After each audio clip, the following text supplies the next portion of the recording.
ஒரு வார்த்தையில் ஒரு படத்தையெல்லாம் காலி பண்ண முடியுமா என்ன? அது வந்து ப்ரெஸ் மீட் கிடையாது, சன் டிவியில் நான் கொடுத்த இன்டர்வியூ. அது இந்த படத்துக்காகவே கொடுக்கல.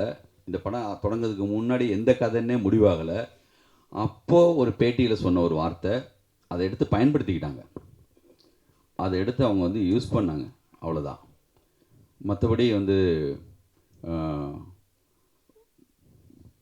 ஒரு விட்டேத்தியாக ஊர்லேருந்து வெட்ட வெளிச்சமாக யாருமே தெரியாத வந்த ஒரு ஆளுக்கு கான்ஃபிடண்ட்டாக ஒரு வார்த்தை சொல்கிறதுல என்ன தப்பு?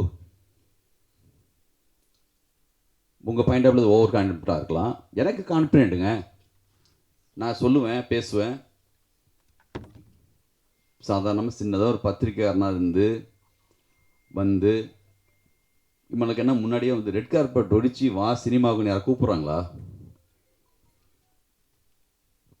இப்படி ஒன்றுமே இல்லாமல் வந்து செய்கிற எல்லாருக்குமே டி ராஜேந்தர் பேசும்போது உங்களுக்கு ஓவர் கான்ஃபிடன்ட் மாதிரி தெரியும்.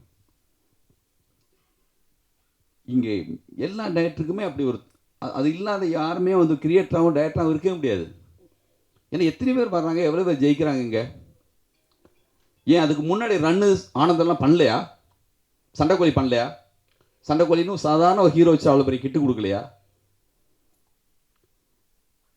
அது இல்லை, நம்ம பேசுகிற அந்த சொல் வந்து அந்த நேரத்துக்கு வந்து அப்படி வந்து வேறையாக பயன்படுத்தப்பட்டுச்சு.